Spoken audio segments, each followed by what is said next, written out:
Welcome back to the Neuroscience Meets Social and Emotional Learning podcast, episode number 76 with Michael Horn. He's the author and co-author of multiple books. You can see a couple of them behind him, white papers and articles on education, including the award-winning book, Disrupting Class, How Disruptive Innovation Will Change the Way the World Learns, a book that I think everyone should read as it describes how disruptive technologies will personalize and revolutionize learning. You can see that book right behind him on his bookshelf. He also wrote the Amazon bestseller Blended, that you can see also behind him, Using Disruptive Innovation to Improve Schools, and the most recent book, Choosing College, How to Make Better Learning Decisions Throughout Your Life, that was written to help students and parents stay ahead of the curve as they make important college decisions. Welcome, Michael. It was so much fun to hear your reaction to some of my questions that dig back to 2016. Thanks so much for being here.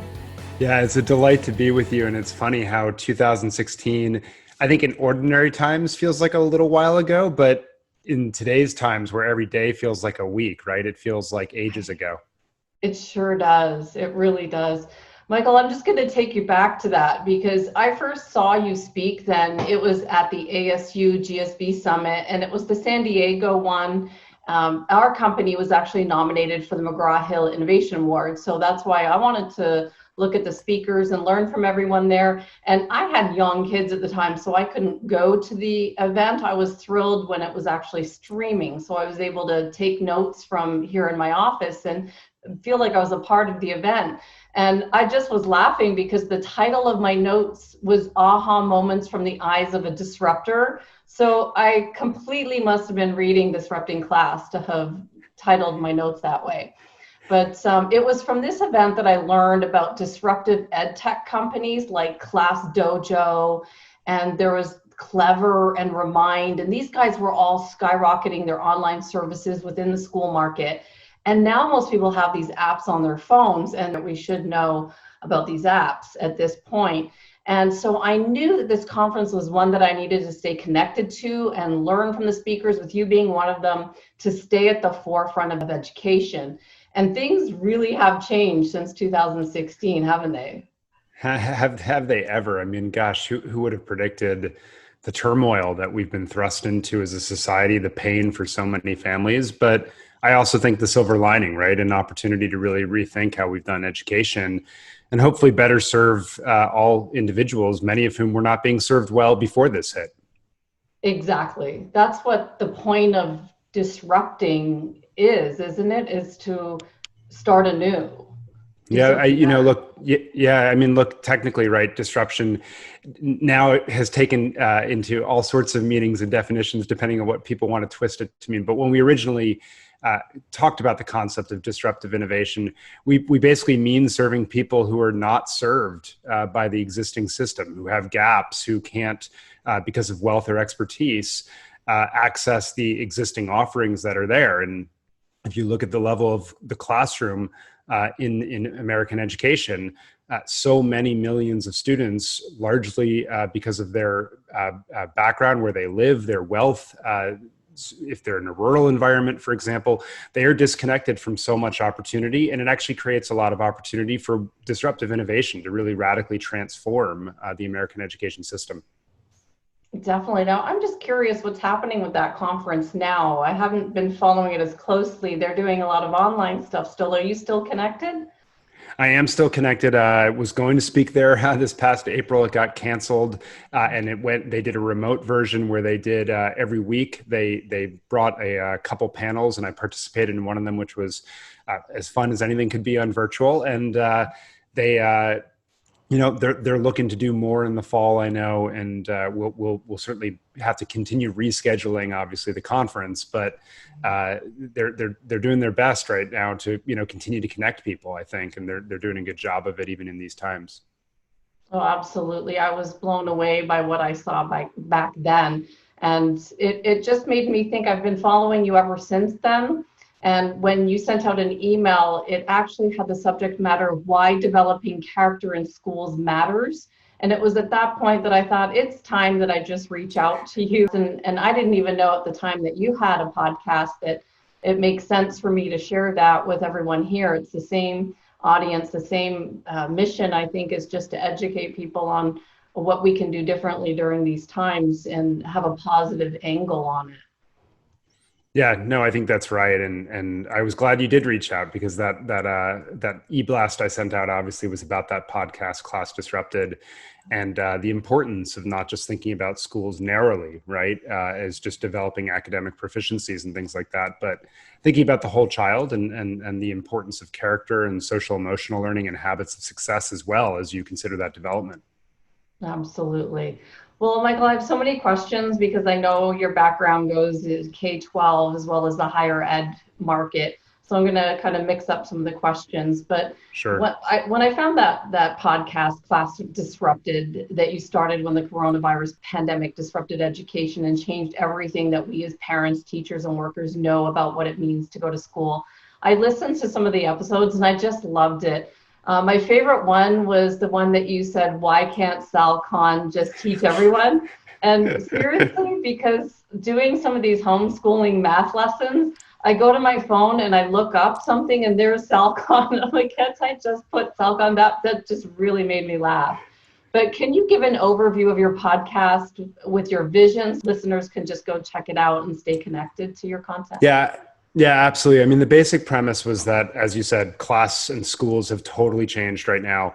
And I would say for the first time, parents were getting a real inside peek at what goes on behind the closed doors during the school day. And they were having a lot of questions, right? They were asking, why are there so many worksheets still? And then they would say, wait, we have connection to internet, but you mean millions and millions of kids don't? Like, what's that about, right? And or in some cases, all these districts went to straight A's for all students or pass-fail grades. And parents were saying, what's up with that? And so we basically said, parents have all these really important questions that they're seeing up close. And they don't make sense to them right now, but they don't make sense actually in general. So we wanted to use those questions as a window to sort of break open people's thinking about what schooling should look like, even in quote unquote normal times, and how do we use this opportunity as a chance to build bridges into the future that benefits way more students. And the one other thing I'll say is, you know, midway through the podcast, obviously there was the George Floyd homicide and you know, the outbreak, right, of this conversation, national conversation around race and so forth. And so equity is certainly a part of the podcast, but the big point we make is that the system actually doesn't serve anyone well. It doesn't matter whether you're a white person with a lot of income, Black person with a lot of income, Black person, low income, white person, low income. It's not built to serve anyone. And we can create a much more equitable system. That's what we've started to call positive sum, that it actually benefits all of us. And I think that's a really important concept that rides throughout the entire podcast. Absolutely. And I found that even me doing these podcasts with educators, you've got to address the issues that are happening. You have to bring them out, because the more that we can have discussion around it, the more awareness there is, and the more we can make change in the future. So I love that you've done that with yours as well. And can I take you back to that 2016 ASU GSB Let's do it. Even though I was here in Arizona and you were out in San Diego, and it was the one where Bill Gates, he was the keynote speaker, and you know, the good old days in education. I just remember things were running so smoothly, and I thought it was rough back then, because when I know you've got two girls at home that are age 5, when they're younger, it's so much more difficult. They don't listen to everything you say, especially when you're in your office doing podcasts or recording. They come in and out. So I know what that's like. But it just was crazy for me to think back then that Class Dojo was only founded 9 years ago, and Coursera 8 years ago. The Remind app back then was only in 50% of public schools, and I'm sure they're in all of them now. It just really made me think about everything that you guys were talking about at that summit. And remember that Moore's Law.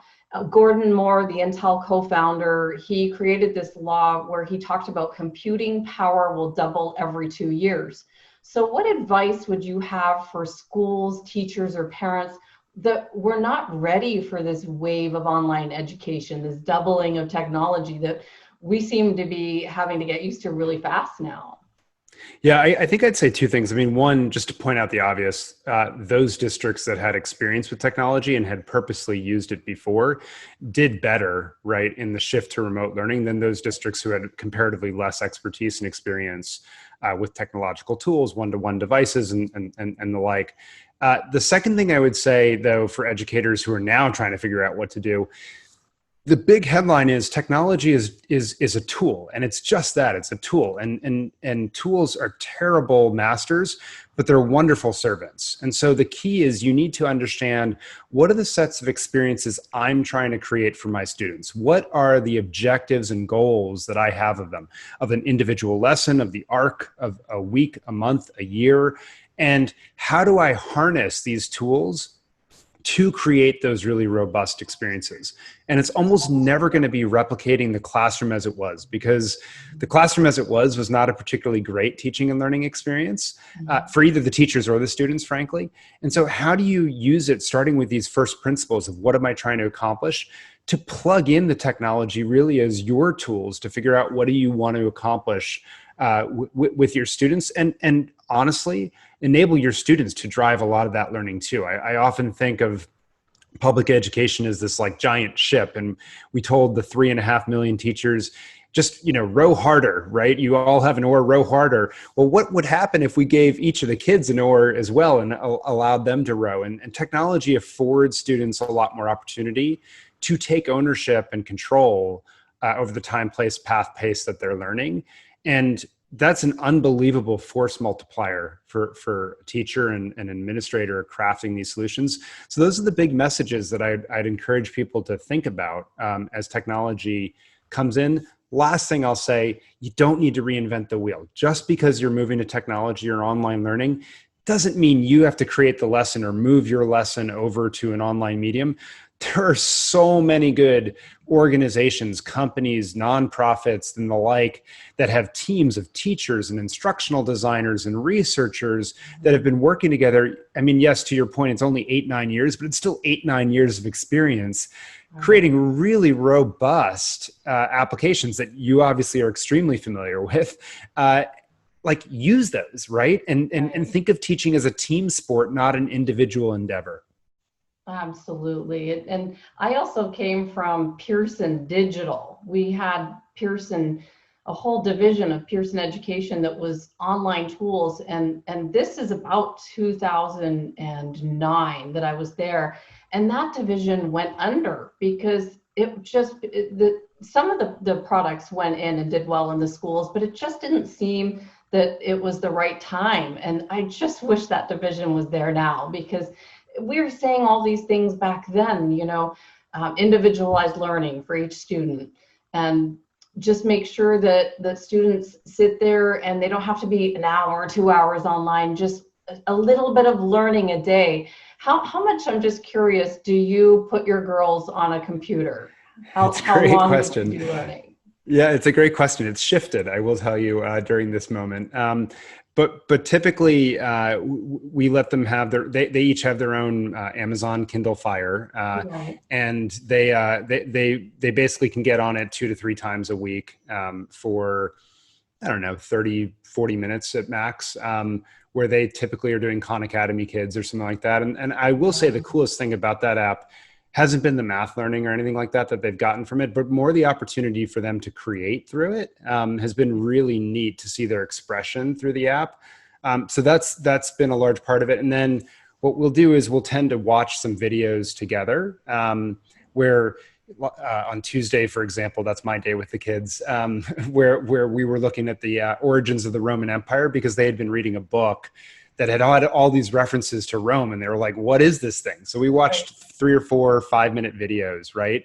And then talked about it, and then they did a presentation for my wife that evening. And then I guess the third thing I would say is, in terms of the technology, they're taking some Zoom classes, right? They have a Zoom dance class that's once a week. They have a couple things like that, and some FaceTime with family and friends, because I think one of the most important things during this pandemic that we can teach kids is how to stay in touch with one another in really trying times. And so that's something we're trying to use and model is writing letters, using technology to connect and things like that, because we still are social beings. And so that's how we think about it.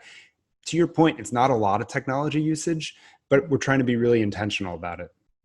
Oh, I love it. I wondered what you were doing because you never know what are other people doing with their children at this time, and thinking about the hours of time that they were in school. Sometimes I feel guilty that I'm not matching that, but it's okay if even if I can get an hour with my girls, I feel like that's plenty. It doesn't I need to think be. that's Yeah, I think that's right. And one of the big observations in the Class Disrupted podcast we had was that when you do all of your work and all of your learning, it often only takes students like 2 hours to do what was accomplished in a 6 hour day.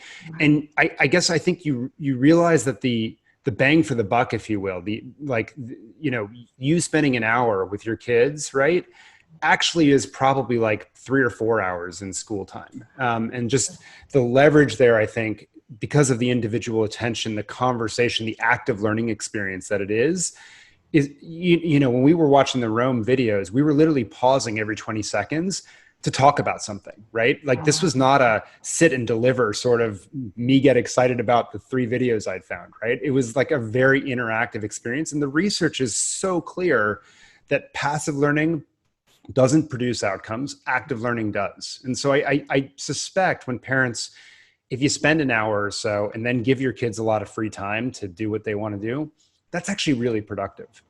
Absolutely. I love it. And it takes the guilt out of all of this because I Yes. was feeling in the beginning, everyone was asking, how's it going for you over there? And I'm thinking it's not going well at all. And I'm just being honest about it because, people think, well, you guys have all these tools. And then I think about the people that don't have the tools. Like we have all of this, we've got math online, and forget about Khan Academy. We have digital pathways for our students for math and reading.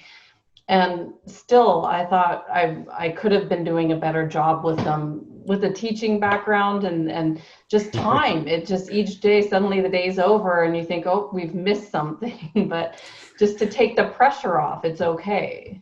I think that's right. And the other thing you realize, right, is that schooling is happening constantly in some weird way now, and or learning, I should say, is happening constantly in a way we're more cognizant of. So to your point, you all have some incredible apps that allow these individualized, effectively, right, leveled plans for children and progressions and the like. But also, when your kids are cooking with you, make dinner, right? Then you all of a sudden ask the silly question, well, what if we doubled this? What would that do to the proportions, right? Like I'm not using that word with my 5-year-olds, but the concept I'm certainly am. And the funniest has been that they've kicked me out of the kitchen a couple times and like made some very interesting cake creations. And they're learning, right? Then we get to reflect about it. Like, what would you do differently next time? Okay, add X and Y. And like they're starting to think through all of these things and explore, that I think is pretty neat. And I guess that's the other thing I'd say for parents and educators is you don't have to do the same thing for every single family. Like we all have different sets of resources and questions and context that's relevant in each of our houses. Figure out how to harness the home environment, because that's your classroom now, to maximize that exploration and learning and reflection. Yeah, that makes complete sense. And then it gives us all the ability to just take a breath and say, we're doing okay. That's right, because gosh, we need it. Gosh, exactly. We need it. Yeah. Exactly. So I also saw, I want to just switch over to higher ed right now. I saw your article. It was changes ahead in higher ed and the experts weigh in. And I wonder what other changes you're seeing for 2020, 2021 school year that go beyond COVID-19 testing, online learning challenges. You talked a little bit about sports teams that were being eliminated and whether campuses will reopen. Can you just talk about that a bit more? Yeah. I was flattered that they used the word experts in the headline, but I'll say, I think even for those schools that do have on-campus learning, it's not just whole sports seasons that I suspect will end up being canceled. Some schools have tried to limit football and things like that to in conference and stuff like that. I kind of think that we're going to see more cancellations in the weeks ahead. Second, though, I suspect a lot of people haven't thought about this. Intramural sports, the random games of Frisbee and things like that, those are going to have huge implications as well. And that really is going to impact health and wellness, right, of a lot of these students on campus and the like. The parties experience in terms of residential, there's going to be big crackdowns on that. There's going to be big questions around honor code and how do you police that as a school. I think we haven't seen all the guidance on that. There could be some civil rights or Title IX implications of some of that, depending on how that manifests itself. That could get the Department of Education involved. I think the other piece of this that you're going to see is that a lot of colleges aren't going to be able to fill seats or be able to bring in the tuition that they had expected. So I think you'll see a lot of campuses close or merge or make draconian cuts of whole departments and things of that nature over the next 12 months. And so, I'd encourage folks that are sort of thinking, is my children's school, maybe on the chopping block. There are resources out there like EdMit and others that have created effectively dashboards that tell you, is a school sort of in the danger zone or not in the next 3 to 5 years. And I'd be mindful of that, because I think some schools won't make it. Some programs won't make it. And if your child is in one of those, that can be really hard to recover from. Right. And so what are some proactive things we can do if we have kids, even at that stage, keeping an eye on the college they've applied to? What else could they be thinking about? Yeah, I think they should be thinking very critically about what's the actual experience we want for the upcoming year, because I think it's more likely than not that a lot of schools, we're already seeing it right now, schools increasingly are going to more and more remote learning. They're moving back from their all in-person experiences that they boldly said that they would launch on. And so I think you should say, if that happens, what do I want the next 6 months to look like for my child, or as the student, what do I want my next 6 months to look like? And be super clear about, maybe if this is going to be online anyway, do I look for an online university that's been doing this for at least a decade, that has a lot of experience, and by the way, costs a heck of a lot less money? Because the other piece of this is that most colleges outside of the elite ones are not in a position to give more discounts, even if they move to an online format. And the professors and colleges say, well, we're still giving you the education, you're still going to get the degree. Yeah, but the reason, you're not just getting that experience when you're living on a campus. It is the interactions, it is the socialization, it is the residential experience and the chance encounters and the like, right? That you're paying for in that bundle of what is college. And if you're not getting that full bundle, I think students and families should be thinking about the price piece of this equation very seriously. Now, the other proactive piece that you should do is, if you go down that route, you should make sure that wherever you're attending, those credits might transfer back into your institution before you sort of accumulate a bunch of credits that aren't going to transfer, or be very comfortable with, I actually might finish my degree at this online institution, and just be very, like, those conversations, there's not a clear answer on them, but you should have them in your family and be very clear about the sort of the if-thens, if you will. Definitely. That's great advice. And I did some work at University of Phoenix online, so I remember a lot of people that transferred credits when they came in, and how important, how much time that saved them. So that's a really good tip.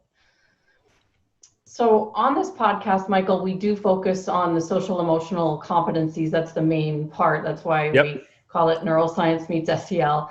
And self-awareness is one of the main ones. Why do you think that a gap year is so important for students that are considering college, but they might be at the end of high school? Why do you suggest a gap year for them? Yeah, so just taking a step back on this, because I think self-awareness is so important. And the big thing, so when we were doing research for the book Choosing College, we basically created mini documentaries of over 200 students making the choice to go to school or back to school, as it were, for some of the adults.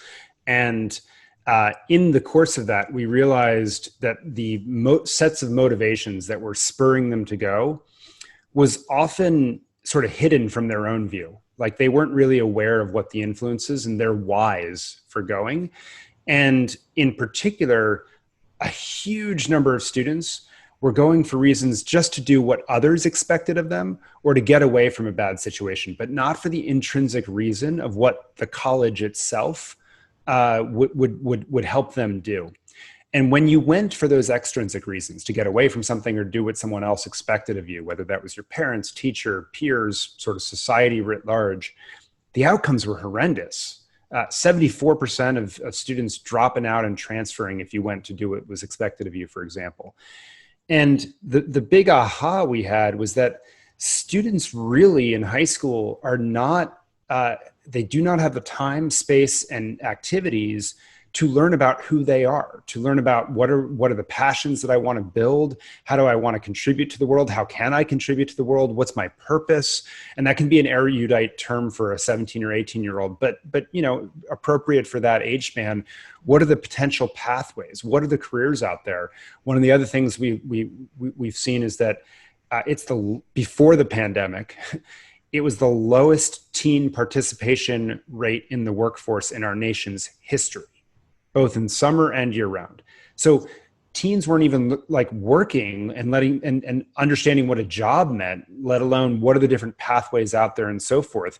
And so a major conclusion was these students aren't ready to go to college. They don't know what they want out of it. They can't answer the why question. They aren't purposeful. And the moment it gets hard, and college for everyone will get hard at some point. Mm-hmm. If you don't have that deeper why for being there, you drop out. It's the rational decision to make. And so our advice was, if you can take an intentional gap year where you bound it with time and money, it's not going to stretch on for years, but it's an intentional gap year in which you invest in yourself through a series of experiences, different jobs, apprenticeships, internships, community volunteer experiences. Right now, frankly, in COVID-19, contributing to help with the healthcare challenges that our nation faces, taking a few online courses, a range of activities, and reflecting after each one to gain a deeper sense of what do you like and not like? What are your strengths and weaknesses? What do you want more of and less of?